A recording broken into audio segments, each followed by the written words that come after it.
আল্লাহর নবী বলেছেন, একটি ঘন্টা যদি কেউ জ্ঞান চর্চা করে, আল্লাহর সৃষ্টি কলা কুশলতা সম্পর্কে যদি 1 ঘন্টা চিন্তা করে, তাহলে আল্লাহ রাব্বুল আলামিন তার আমল নামায় 60 বছরের নফল ইবাদতের সওয়াব লিখে দিবেন।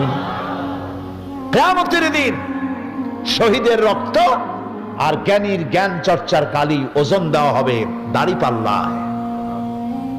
কে বলেছেন? রাসূল বলেছেন। দেখা যাবে কিয়ামতের ময়দানে শহীদের রক্তের চাইতে জ্ঞানী ব্যক্তির জ্ঞান চর্চার কালির ওজন শহীদের রক্তের চাইতে ভারী হয়ে যাবে।